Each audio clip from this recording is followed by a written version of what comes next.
So the three people I'm about to introduce right now really don't need that much of an introduction. So please welcome to the stage Sean Wang, Izaac Wang, and Shirley. No!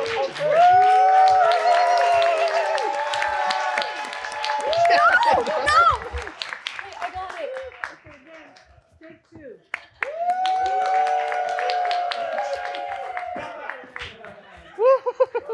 I tried!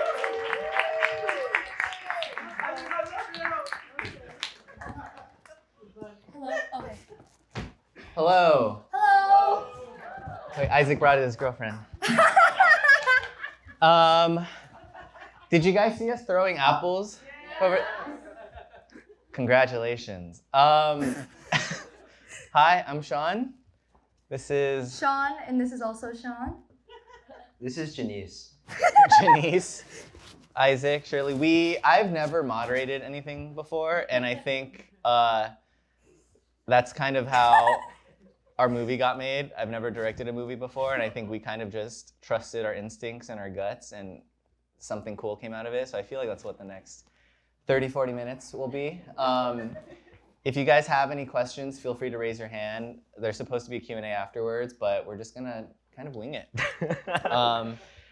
This is really exciting for me personally, because like Abby said, you know, I think I feel very fortunate to have our movie be such both a big part of, you know, some really incredible organizations now. And, you know, I got into filmmaking when I was about 13 or 14. And I never really had any youth programs that supported creativity or the arts. And so to be able to be in the orbit of these two and kind of see how, you know, public education and arts education has sort of shaped them and supported them to kind of be the young artists that they are. I never really get to be on this side asking them, you know, the heavy hitting questions. I'm always with them on that side. And so we're gonna have a little heart to heart. First of all, I just want to thank you guys for being here. And I think the question I would just want to start this off with is, you know, I think the three of us all met for the first time in person at the Sundance Directors Lab, and which was like a really special sort of artistic, creative environment where I think we all got to sort of play and sort of fail in like a very creative, playful way. And I think it was also the first time that I saw you two kind of interact with each other as actors, but also you guys found out that you both went to LACHSA and shared theater teachers. Yay, LACHSA! How many of you here in the audience are from LACHSA? Wow, that's Okay, actually a really yeah, good big amount. lot. Very cool. So I'm just kind of curious, like, what do you guys feel like LACHSA has? I mean, you're about to graduate, so you're still in it. Yeah. But like, how has, you know, a sort of theater education and kind of going to an arts high school shaped your view of art making and theater and acting? Do you want me to go first? Go for it. I had more time to think about this, to mull it over. I think about this a lot because I really think that LACHSA has shaped a lot of who I, like, not just as an artist, but really like as a person. I think it was the first time that I felt like I could really explore my style and my like voice and feel really empowered. And I mean, Izaac and I both started auditioning pretty young. Like, I don't know, I started in commercials when I was like 9 or something like that. Yeah, same age. But I remember, because I guess I was growing up before kind of like conversations about like representation, like. Why did you say it like that? You know, we know what it means. Sorry. Anyway, and I think I understood like who I was and the roles I was supposed to play through like a very narrow lens. And I think at LACHSA I was really given the chance to just try really, really crazy things. Like wait, where's Moira? Oh, like Moira and I did a scene together, and I remember we did this Shakespeare scene where we had to do it in all French, and it was so much fun, and Miss Tuffet helped us. Yeah, the fingers, Miss Tuffet loves it. And I don't know, I think that there are all these roles and opportunities that I could have that I never would have been able to have in a professional setting, because like I was kind of the quirky best friend or like the girl with bad breath, which are both roles that I played as a child. And you know,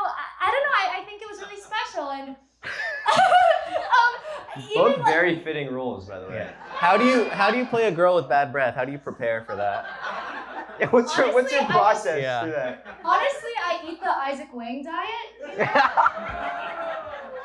Guys, my McDonald's order is double filet-o-fish, 10-piece chicken nuggets, large. Well, actually, sometimes I change it up. I go for a Big Mac. Always making a meal with a Dr. Pepper. And yeah. Yeah, I think to me it was just like a lot more of an important education than going to like an elite school or something like that, because it taught me to believe in myself and really believe that I could dream. And like, it's really special. That's our quote, our mantra, which sounds cheesy, but like, we got dialects class for free. Like, that's just not a thing. We get Shakespeare class for free. That's also not a thing. And I think that a lot of people take it for granted, but I mean, that's where I got Krista, my first short film that I did at South by, and that's what got me Beast at Sundance, which then then Sean saw that and I did DìDi, and like, it wouldn't have happened because of, if not for a place that taught me that I could really be myself.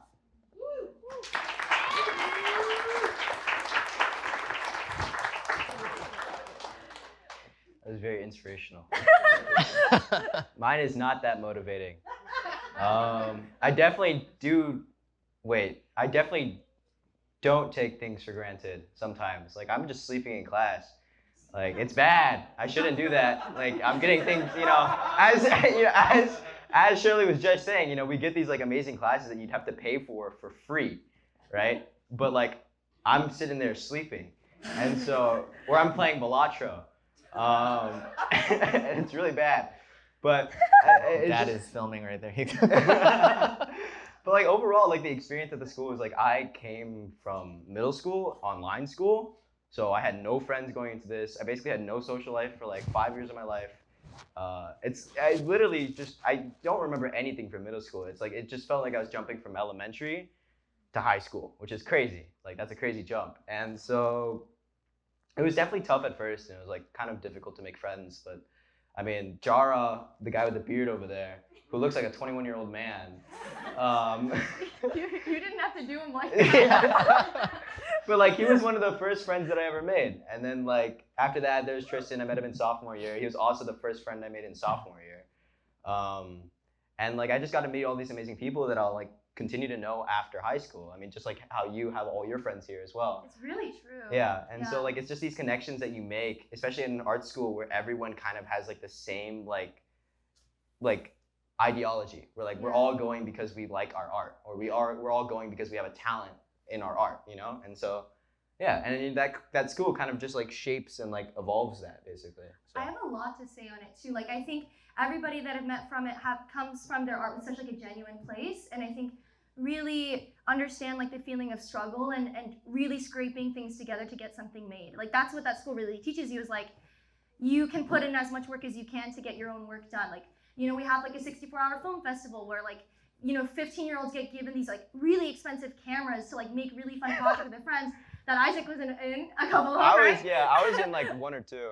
Yeah, and I think for me, they're like my favorite people to work with. And after DìDi came out, like, those friends, or even like just, people I talked through to like in algebra or something, would come up and say like, thank you, like, congrats on DìDi. Like, and it came from such a genuine place. Like, I don't know, it makes me kind of emotional, because I think, I don't know, I love seeing people from our school like get great things, because I think, sorry, oh my gosh, but Okay. I don't know, I think like, you just meet really cool people who like have a special hobby when they're 15, and like, to see them.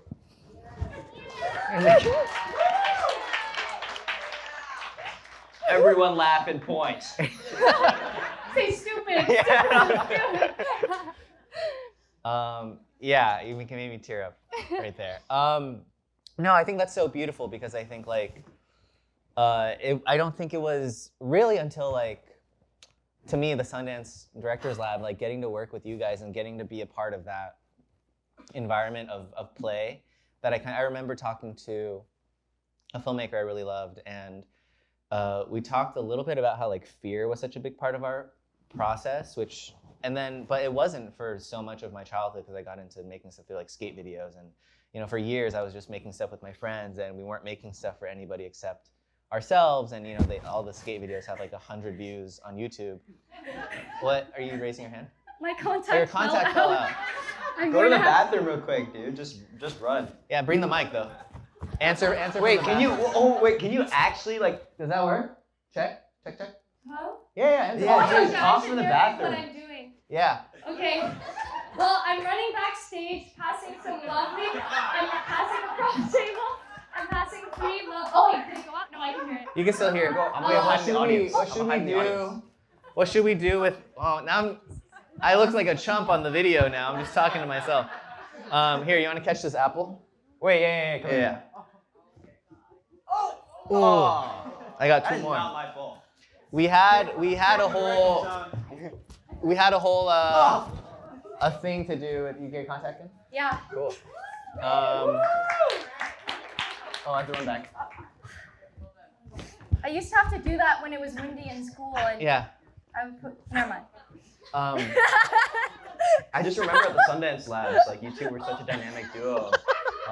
And like, I mean, the first time I saw you two, it really seemed like you two were siblings, and I want to know, how did that dynamic kind of like happen? Isaac, you want to take it? Yeah, I feel like it was pretty natural. You know? I feel like because we both went to Loxa, I kind of just felt that sibling rivalry. Immediate energy sibling together, dynamic, And we yeah. just started screaming at each other. Yeah. But I think one thing that was really impressive as Sean, not Oh. Isaac, was how like vulnerable you guys were open to being at the labs. And I just remember being like, man, if I was that vulnerable when I was that age, I feel like I would have been much more well adjusted as an adult to kind of, you know, because I remember being in high school and I was kind of like an artsy kid, but I didn't, like, I had no support system around me to do that. Like I had a lot of sort of like testosterone fueled boys who being like, oh, you like spoken word, like lame. And I was like, I mean, I don't know. Yeah, I kind of do. Like, I wanted to explore all these kind of different parts. And I tried out for the school play, and my friends would like clown me. And I sort of, some of my biggest regrets like are looking back at high school and being like, oh, I wish I started a band. I wish I did the school play. Like, I wish I had the confidence to kind of pursue the things that I love now that are such a big part of my identity. And I'm kind of curious, like how do those things you feel like play a part in your life as play, and like how do you feel like those things shape you? Should we switch back? What do you mean by those things? Just like acting and auditioning, and now that you guys are, you know, also professional actors and actresses and Yes. No, but I think that's the thing that's so impressive to me, that I feel very inspired by both of you, is that like going into this movie, I was the least experienced person on set. Like, you had been to Sundance, you had done Beast, you had been in movies. I was like, I, you know, made a couple of shorts, but like kind of knowing that like you guys were so playful and had such like this infectious energy, and obviously I was sort of like playing pretend, like I know how to be a director, and I sort of feel like I learned on the job and was able to sort of work with people like you guys who exuded this sense of play. And I'm kind of curious just like how you guys maintain that through Sense of play. Yeah, because I think, you know, the more I get closer to the industry, the more I'm kind of like trying to get back to that sense of play, and always a little bit scared and a little bit stressed because, you know, you want to be successful or whatever. But I'm sort of like, how do you guys what are your ways to stay grounded and make sure it's playful for you guys? Do you want me to go first? Go for it. I feel like I've been like thinking about this a lot this year especially, and been trying like a lot of different things. Because I think that I'm like I realize that I'm very like a naturally creative person. Like I just have to, like I grew up being really crafty, and I remember this one time when my brother and my mom were in the audience, when in middle school, like I was born in Pennsylvania, moved to Washington when I was 3, and then my mom, who's right there, moved with me to Los Angeles to act, and that was like obviously a really big step. My dad was living in Washington, and so for most of my life or my childhood, like my parents were living separately, so that they could support me and my brother, who's next to my mom, in acting. And wait, what was the question again? Sorry. I think How do we keep a sense of play? I remember. Yeah. Okay, that was such a tangent. Basically, I remember one time I came home from school and I loved watching crafting YouTube videos, and I went up to my brother and I was like, what if I become a prop master? And my mom and my brother got so mad at me. They were like, we did not come to Los Angeles for you to become a prop master. I like really remember that, and I didn't now I understand why that was so insane of me to say.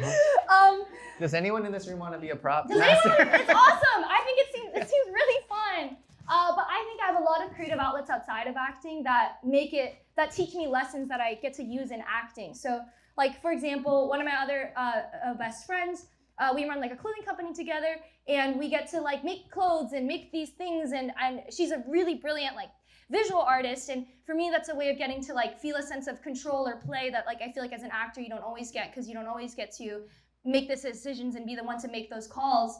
And also outside of acting, our teacher Miss Tuffet recommended this like improv class that's taught by our other like LOXA alum teacher. So I like go to that every week. I'm in a writers group, which two of my friends from writers, or three, sorry, I didn't say Eileen. Three are there as well, and we like meet together every week and we write scripts together and we become friends. And it's awesome because I think that like being an artist by yourself without like a structure can be really hard to like stay motivated or to even feel like there's like a reason to be doing any of it.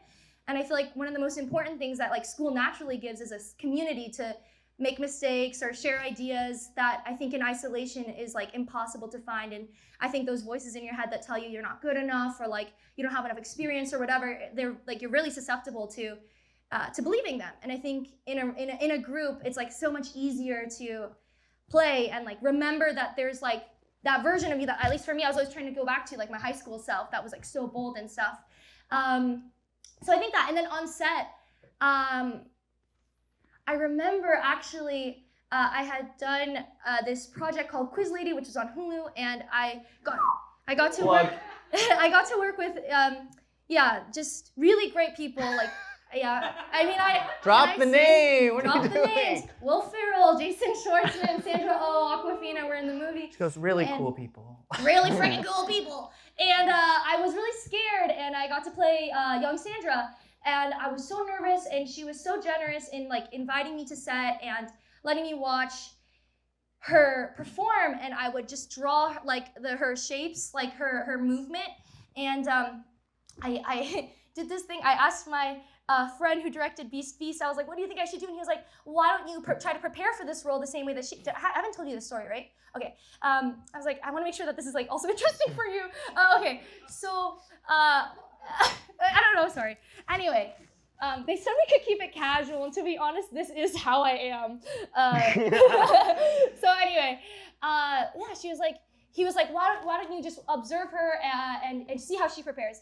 And so I noticed on set she carried this binder with her script in it, and there were all these color-coded Post-its in it, and then she had kind of really neatly written notes in it, and then on the left side were like photos from Pinterest of like hairstyles for her character, and then on the front was like song lyrics.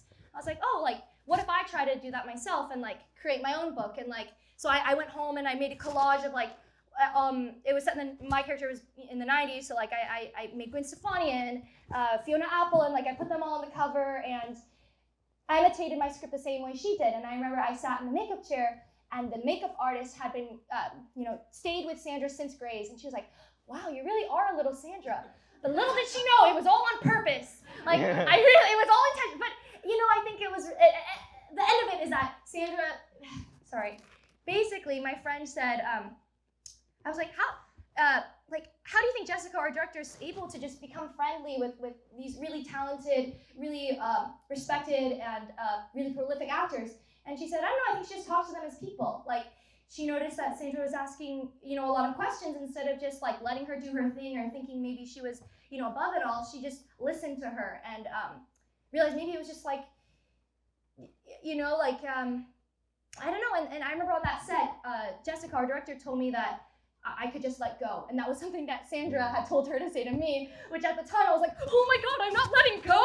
Like, that is my job. I'm supposed to be free.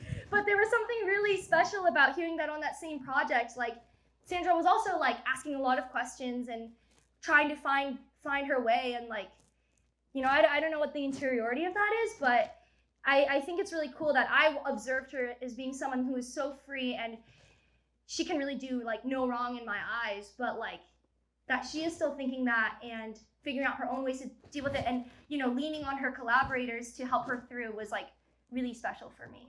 That's my answer.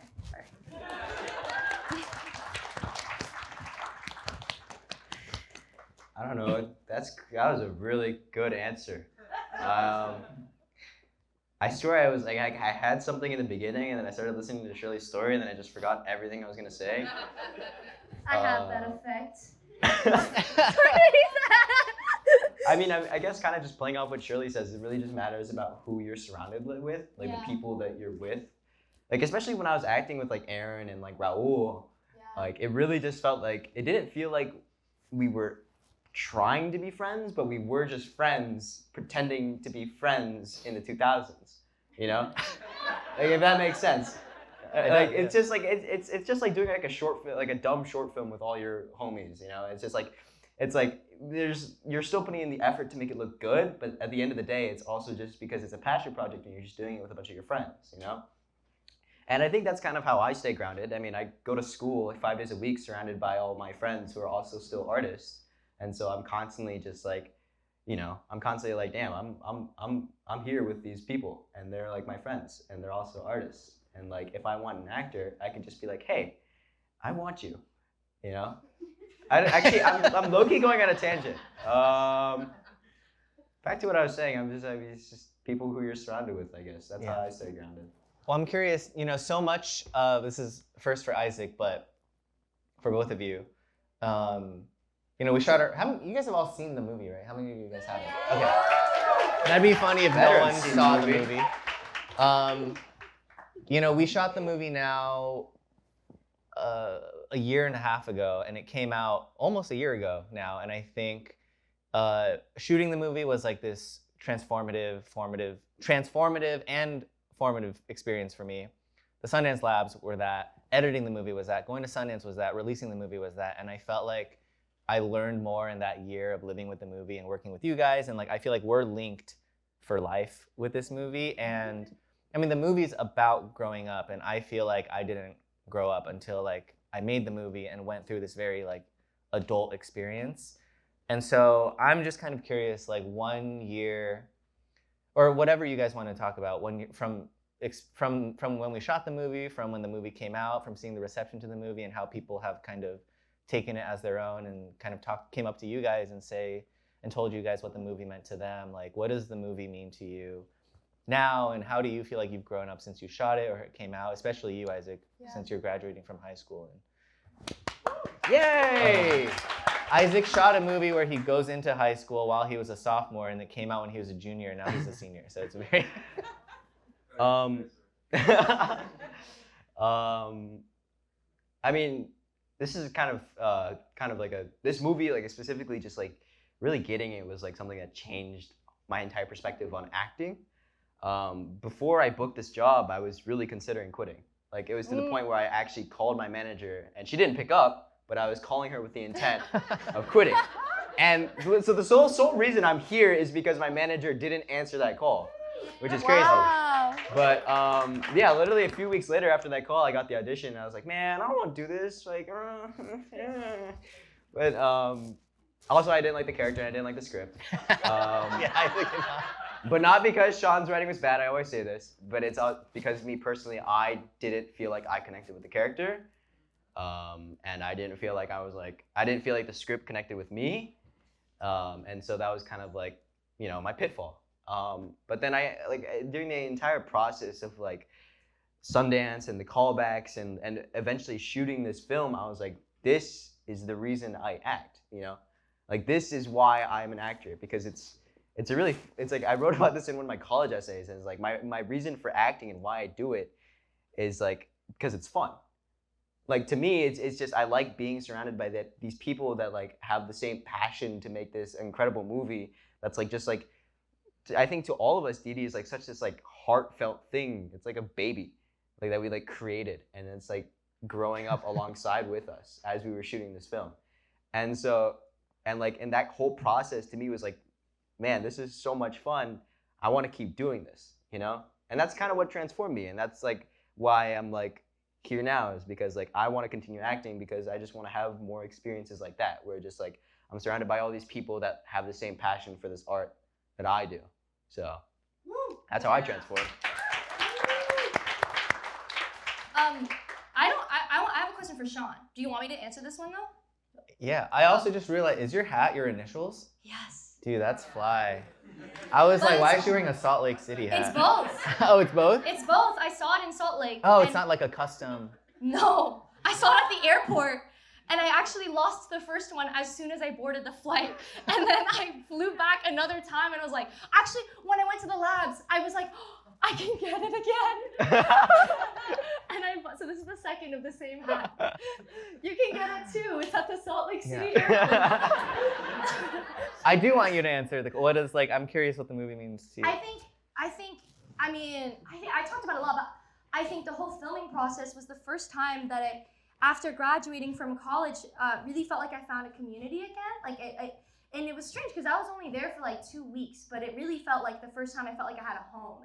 And I just, at the time I just moved to New York, and it was, that first time I really felt like I had this family, and that was really like, just really being accepted for who you are and getting to create something special with other people. And so that was what it was like on the filming project. And then since then, I think I was asking a lot of myself of like, how could I recreate that or bring that to my personal life, right? Because I think in some cases, like being on a set is like, my favorite place to be. You get to meet a lot of really cool people, and as I think we've all talked about, like DìDi really felt like summer camp, right? And I think it can be hard to like not have that in maybe your day-to-day. And so since then, I feel like I've really found that and created that for myself in little pockets of friends in my like adult life, so I have like craft club with my friends, and I have improv group and writers group, and this Sunday we're gonna be doing a White Lotus watch party at my house. I don't know, I moved back here, and I think No. I think that's all. So my question for Sean is, I've met some people that knew you from like SC, like way back, and they're like, even at USC, like Sean was really known as the guy, and well, Sean, people are saying it, newsflash. And I guess like my question is, especially after DìDi too, and it's also Anti-Gravity's first film, I'm wondering for you, like, what does it mean to try to like stay true to who you are? How do you feel like you've changed in your voice since college? And like, I do think that at least everyone I've met who's met you is like, has kind of the same understanding of you as someone with like a lot of heart and like care for what you make. And so how do you think that stayed the same since college? How do you think that's changed? And how do you stay true to who you are through all of it, amidst what people say about you? What are people saying?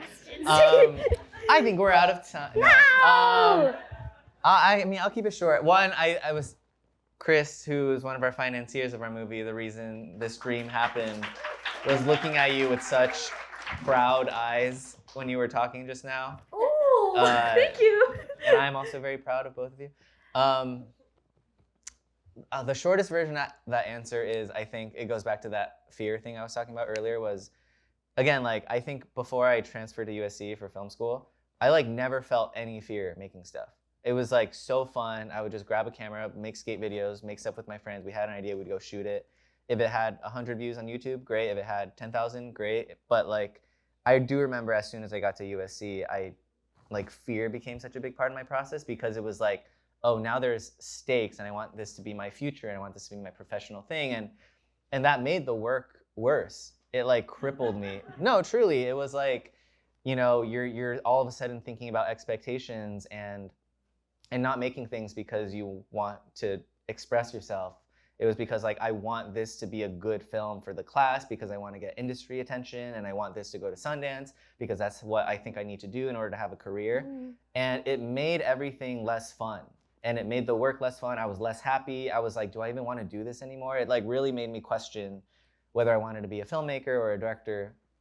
And I happened to get to move to New York after I graduated for a 1-year job. And I think moving to New York and kind of being away from all of it actually kind of helped kind of recenter me. And long story short, I made a short film called 3,000 Miles, and it was like a 5-minute short film sort of chronicled by my mom's voicemails. And it was the first thing that I felt like was like my voice or something. It's nothing that they would have ever, I think, encouraged you to make in film school. Like there's no narrative, there's no subject, it's like shot on my phone and DSLRs. But it was the first thing I made that was just like, I finished it, put it on the internet 3 hours later, and I didn't submit it to any festivals. And it was the first thing that I think people paid attention to. And I think that was the first time where I sort of started to try to look again, like more inward again, and kind of just being like, okay, what do I want to do with my friends? Like, what's fun? What am I? And I think I grew up a little bit too, and I was like, well, what am I scared of? Like, what am I curious about? What am I, like, what are my fears? What are my anxieties? And like, how can I put that into a film? And I think that to me, it was just like, oh, that's what I wanted to do anyway. Like, my favorite movies, it doesn't matter if they're shot on film or digital or whatever. It's like, if they're moving, there's something there. And so I always, I think, tried to just pay more attention to like what I was feeling at any given moment, and kind of being like, okay, this is interesting. I feel shame. I feel love. I feel embarrassment here. I feel scared. That's ripe for storytelling. And so I think since then, I think I really tried to follow that instinct and hoped that people who were, like-minded as me would kind of resonate with it, and people who didn't can leave. No, but that's it. But anyway, I think we're out of time. Cool. Thanks, everybody. Keep it going for Sean, Isaac, and Shirley, and Isaac's partner. Very lovely, beautiful. I forgot her name. Awesome. Janice. Denise. Clap for Denise, guys. Denise. Very stoic. That has been our event. We are so happy y'all are here. One more time, clap it up for everyone who's here. Also, I just want to give a huge thanks not only to the Music Theater, but also to the staff of DEVISE to make this possible. Clap it for the staff. It's incredible. This night is not over yet. In the lobby, we have popcorn, we have boba. That's my favorite dinner, all right? Absolutely amazing. So you gotta check it out, have some great conversation. Thank you so much. Please get home safe and talk to y'all soon. Yes. What all the music you're about to hear, curated by those three. They are Denise too, right? Denise, she was the bassist, I think. She was very awesome. Well, thank you so much, friends. One more big round of applause. Thank you so much. Thank you, guys. Danke.